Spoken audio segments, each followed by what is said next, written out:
kudune damkar iki.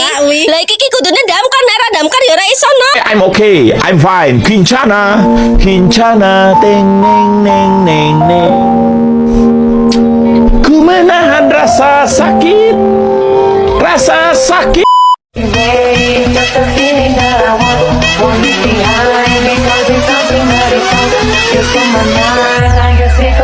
Salah.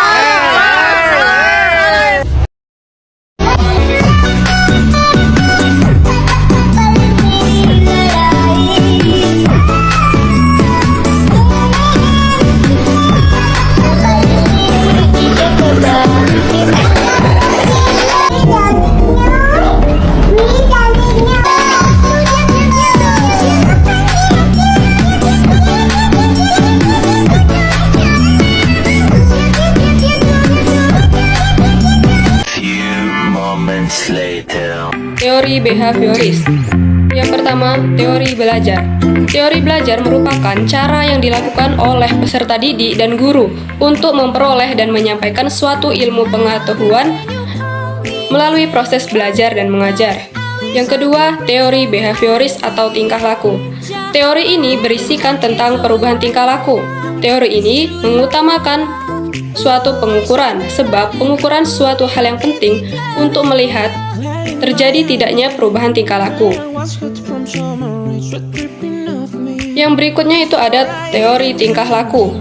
Menurut Skinner pada tahun 1983 merumuskan bahwa perilaku manusia terjadi karena reaksi atau respon yang ditimbulkan oleh stimulus atau rangsangan dari luar.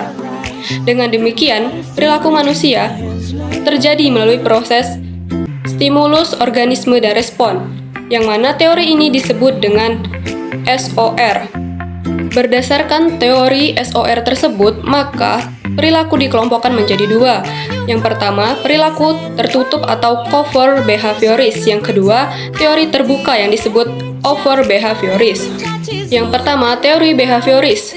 Menurut Ivan Pavlov, Ivan Pavlov merupakan seorang ahli fisiologi yang lahir di Ryanza, Rusia pada tanggal 14 September 1849, yang kemudian wafat pada tanggal 27 Februari pada tahun 1936 di Leningrad.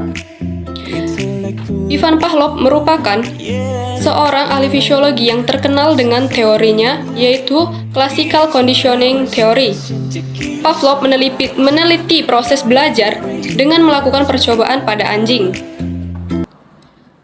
Berikutnya adalah tahapan eksperimen dari Ivan Pavlov. Tahap pertama yaitu ada UAS atau You Conditioned Stimulus, adalah stimulus yang secara langsung menimbulkan respon, yaitu ketika anjing diberi makan, maka otomatis anjing tersebut akan mengeluarkan air liur.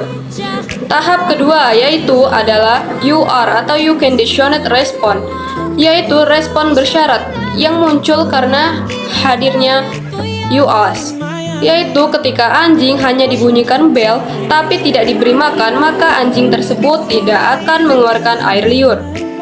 Tahap ketiga yaitu ada CAS atau Conditioning Stimulus, adalah stimulus yang tidak langsung menimbulkan respon, sehingga agar dapat terjadinya respon, maka CAS harus dipasangkan dengan UAS secara terus-menerus, sehingga dapat menimbulkan suatu respon, yaitu ketika anjing dibunyikan bel dan diberi makan, maka anjing tersebut akan mengeluarkan air liur. Tahap keempat yaitu ada CR atau Conditioning Response, yaitu respon bersyarat yang muncul karena adanya CAS.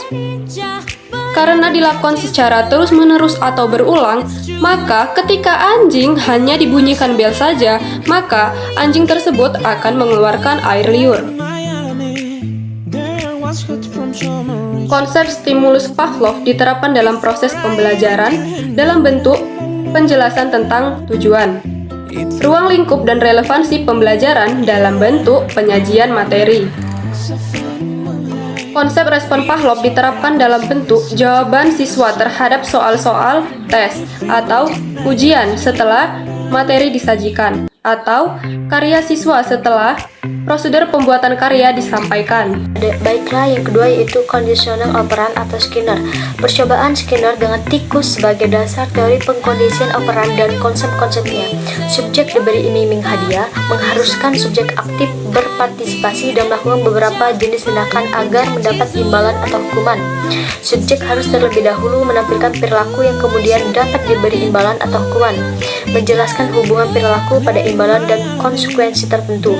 Hanya membahas perilaku yang ekspresif dan bukan pemikiran mental internal dan mekanisme otak. Menerapkan dua konsep utama, range for comments dan punishment. Setelah melakukan perilaku, jangankan menyebabkan tingkah perilaku meningkat atau menurun. Skinner melakukan percobaan terhadap tikus yang diletakkan di dalam kandang. Kemudian, ia meletakkan sebuah bel di dekat pintu. Apabila ditekan, maka secara otomatis pengukit makanan akan bergerak dan makanan akan jatuh dari atas kandang. Teori operant conditioning adalah teori yang dikembangkan oleh behavior Skinner.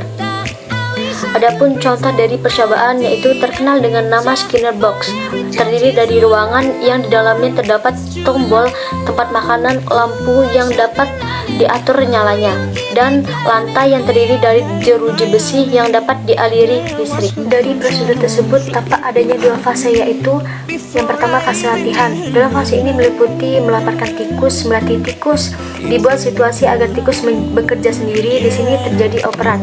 Yang kedua yaitu adanya fase shaping. Tujuannya membentuk tingkah laku supaya tikus menekankan tombol untuk memperoleh makanan. Kegiatan tersebut dirinci semakin meningkat mencapai tombol. Kegiatan inilah yang disebut dengan program linear dari Skinner. Skinner membedakan dua macam respon, yaitu adanya respon atau yaitu respon yang ditimbulkan oleh suatu perangsang tertentu.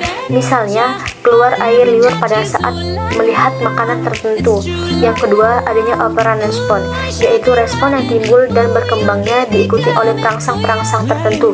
Contohnya ketika seorang anak belajar atau telah melakukan perbuatan, lalu ia mendapatkan hadiah, maka akan menjadi lebih giat belajar atau intensif. Prinsip-prinsip pembelajaran perilaku itu ada 3. Yang pertama itu ada reward and reinforcement. Yang kedua itu ada setting, dan yang ketiga reward and punishment. Dan sekarang kita akan membahas tentang ketiga prinsip tersebut. Baiklah, poin pertama yaitu reward and reinforcement. Reward diberitahukan sejak awal atau sebelum anak melakukan suatu hal.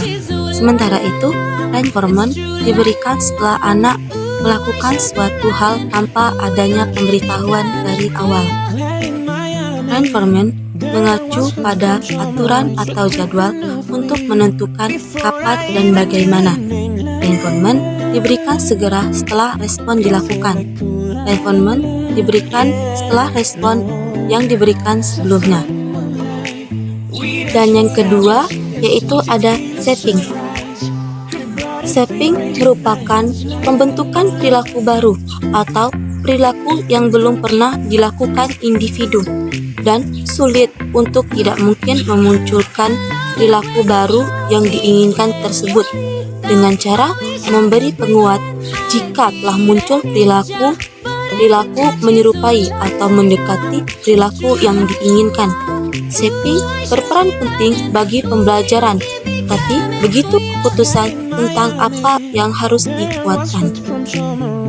Dan yang terakhir yaitu ada reward and punishment. Reward and punishment yaitu proses pembelajaran di mana pemberian konsekuensi terhadap tingkah laku, atau reward and punishment menurunkan atau meningkatkan kesempatan individu untuk melakukan tingkah laku yang sama dan fokus bagaimana konsekuensi itu sendiri. Reward and punishment mempengaruhi tingkah laku siswa seperti kurangnya percaya diri terhadap siswa, dan hukuman yang diberikan membuat efek jera pada peserta didik.